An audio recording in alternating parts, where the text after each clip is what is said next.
This video is sponsored by Skillshare. Stay tuned to find out how you can get a free trial for 1 whole month later in the video.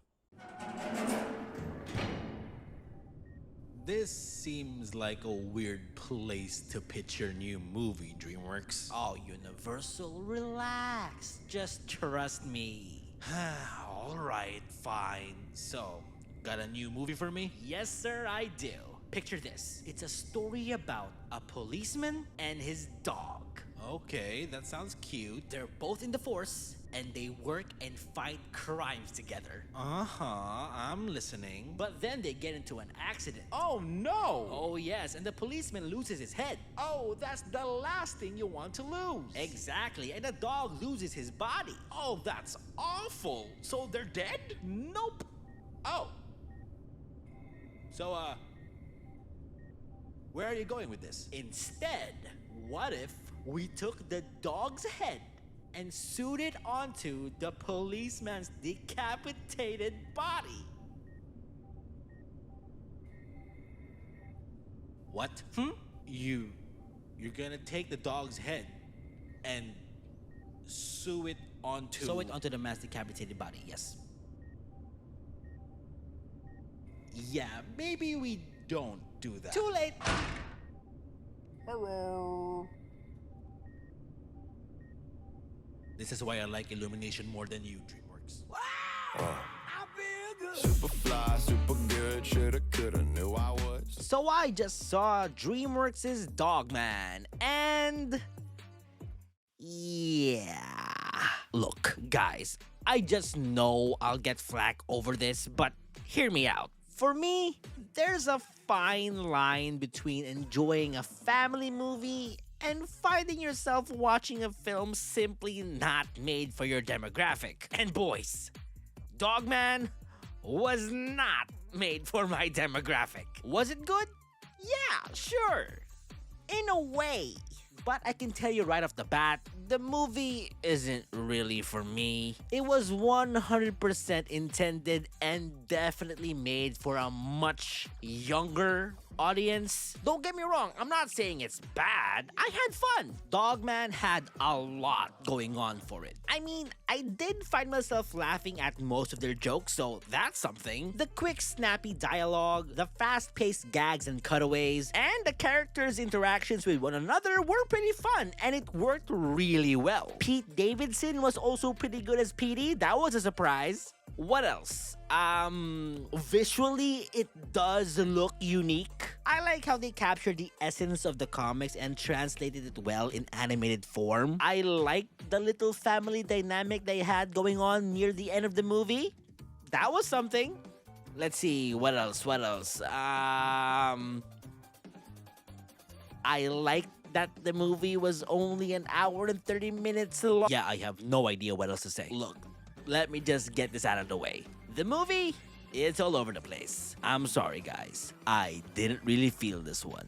But that's not a bad thing. It's a mess, but it's intentionally messy. It's not like the movie wanted to do something and it didn't work out. They clearly wanted it to look and feel a certain way, which they did. In fact, I would say that they were very, very faithful to the source material. Yeah, if you guys didn't know, Dogman is based on, yet again, another children's graphic novel. And just comparing the two side by side, it's pretty impressive how spot on the movie version adapted the books. And I mean, give them credit, the Dogman comics do hold quite a bit of charm in them. The little style they have that makes it look like actual grade schoolers made them is pretty cute and pretty unique. I like their approach on that one. So for the movie to actually grab that very same vibe and project the same feeling to the big screen, that's impressive. And that's exactly what DreamWorks did here. Quick side note, I like this little direction DreamWorks is currently going with right now, making simple yet faithful adaptations of children's books. They kinda strayed away from it after Captain Underpants, but I'm glad they're back and doing it more now, with them making the bad guys, and then the wild robot, and then this. It's really a path of theirs I can get behind since they are very faithful and respectful to the source material. And honestly, that's pretty much what the Dogman movie is. A pretty well-made, faithful adaptation. But just because it's just like the books doesn't necessarily mean that it deserves a certified fresh on Rotten Tomatoes. But hey, you know what? That's just what I think. Why don't we go ahead and check it out together so you can see it for yourself? Sit back, relax, and buckle up. Let's take a look at DreamWorks' Dogman.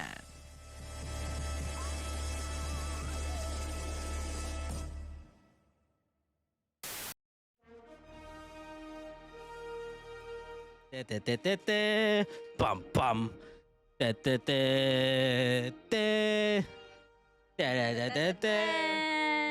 Bum bum. You're wrong. Okay.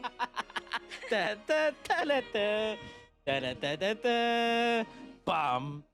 So as the movie begins, we start off in a place called OK City. Hey, look, even the movie knows it's mid.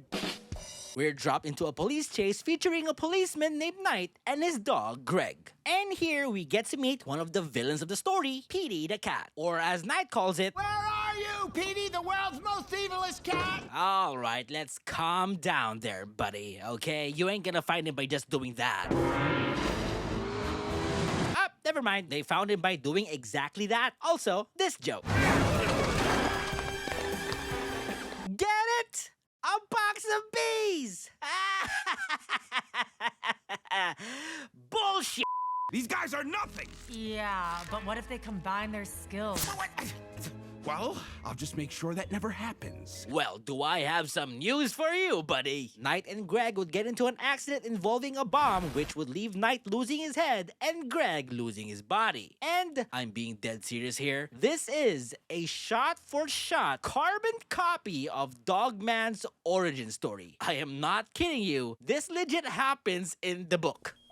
I got an idea. Oh, tell me, nurse, what's your idea? What if we sew the dog's head onto the man's body? Great idea and stuff. I don't know why exactly, but I found it much weirder that in the movie they refer to Greg as just the dog compared to the book where they just flat out call him by his name. I don't know. Somehow calling the two patients you're about to commit crimes against humanity towards as generic adjectives just don't sit right with me. Also, they skipped the panel. Why didn't they include and animated this glorious scene? So they had a big operation. The doctor cut off Greg's head and sewed it onto Cobb's body. What the hell? Can you just imagine Greg's headless body lying on a cold, empty metal bed right next to Knight's decapitated head? Anyways, as what the comic said, they proceed with their little operation, and thus, Dogman was born. And you know what that means? That's right! A deeply heartbreaking scene where Dogman struggles to cope with the sudden drastic changes in his life as he has to deal with the reality of not only losing his house and losing his girlfriend, but also the reality of losing the previous version of himself and the life that he built all these years as a regular man. But we also get montages! Yay! Montages! Yeah, we spent a good chunk of the movie just lollygagging around with Dogman and his little adventures versus Petey. And honestly, I don't really mind it. I like how even the movie acknowledges how dumb the montages are too. So it's the self-awareness that gives it a pass. Again, it's completely messy and all over the place, but it's clearly intentional. So you can't really get mad at it.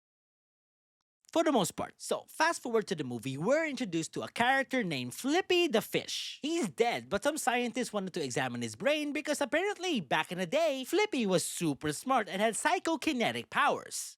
Oh, yeah, and he was also evil. Evil?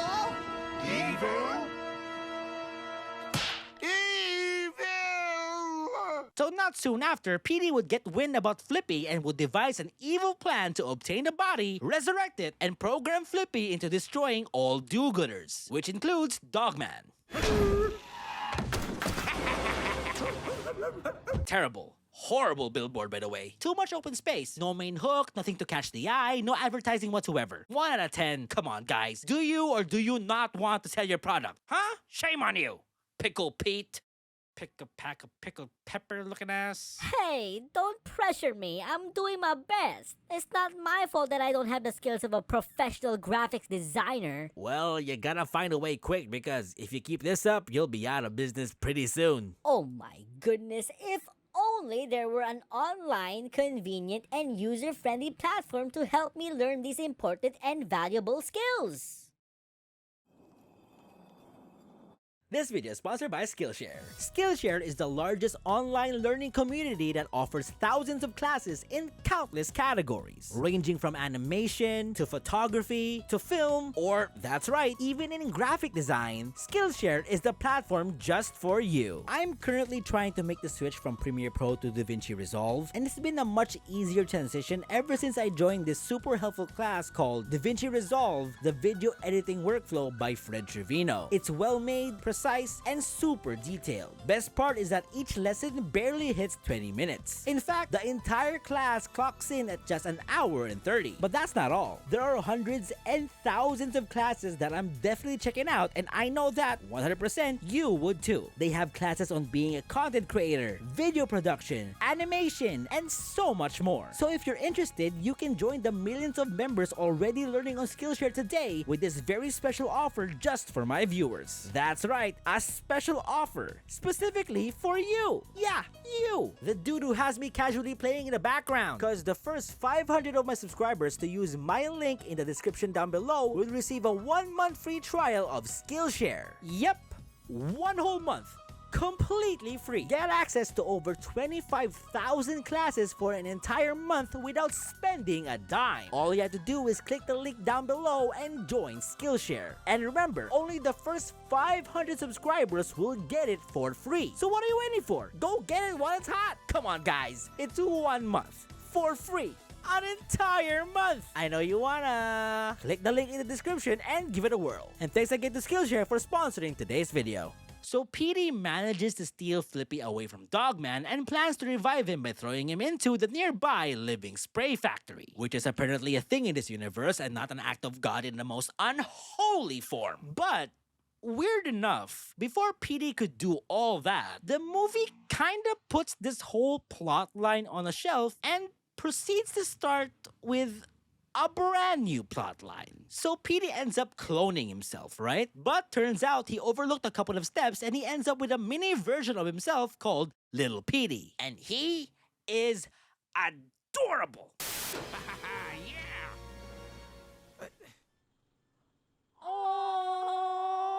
Oh my god. So cute.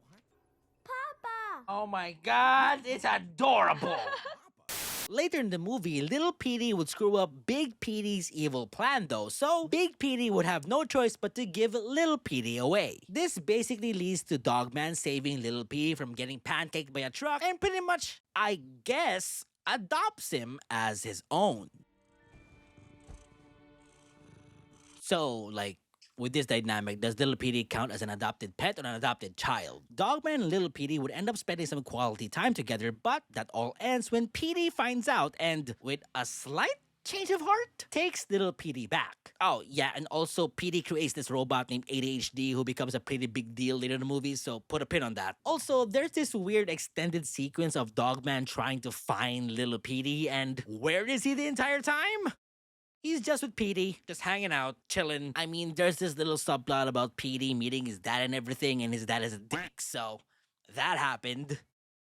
Yay! Well, anyways, so Flippy the fish is the main bad guy now. He gets resurrected thanks to the idiots in the living spray factory. Again, how is that a thing? Like, if it turned everything into a living being, wouldn't the pipes that's containing it turn sentient as well? Bro, why am I so critical about this specific plot device? It's pissing me off. But in an ironic turn of events, Petey's programming of Flippy to destroy all do-gooders backfires. Because apparently, Little Petey was a, quote, super do-gooder. Did I really just say that out loud? And this completely takes the target off of Dogman's back and pins it on the kid. Petey and Dogman would end up working together to save Little Petey though, and I am not kidding you, as the big final climax of our movie, stay with me here, we get a giant robot mailman controlled by Petey and Dogman, and it would go head to head and fight multiple kaiju-sized sentient buildings that came to life from the living spray factory. I just... Okay? I need to hurry and wrap this video up before my brain gets overstimulated and I just pass out in the hallway. Chief, turns out we actually are out of toilet paper.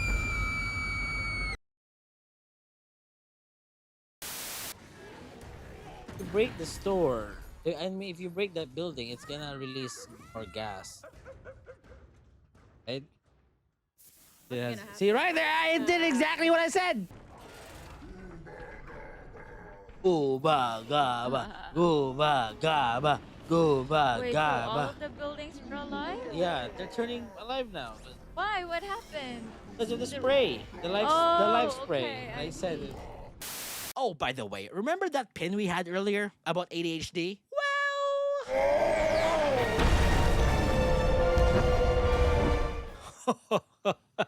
Oh my god.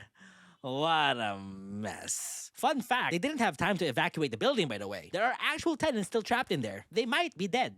Those poor bastards. Honestly, I have no idea why PD needed the fish to kill Dogman. Yeah, he could have just used ADHD. yeah, ADHD. Yeah. Just give him the instructions and rough him up. But the fighting would all come to an end as little Petey would save the day with his kindness. Aww. Flippy is defeated, the town is saved, and all is well. The end. Hit that club music, baby! So, yeah, that's pretty much DreamWorks' Dogman. Is it a fun movie? Yes. Would I recommend it to my friends? Nah, I don't think so. Again, I'm not saying it's bad, it's simply just not for me. It's too fast-paced, too over-the-top, all over the place, and it's visually really loud.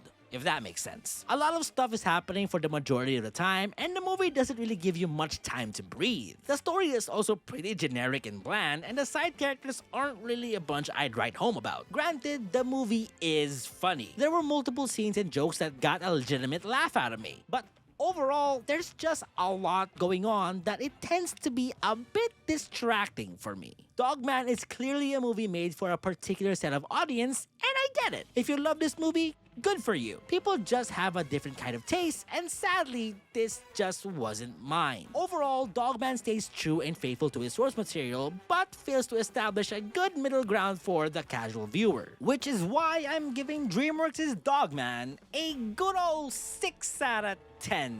Please don't kill me.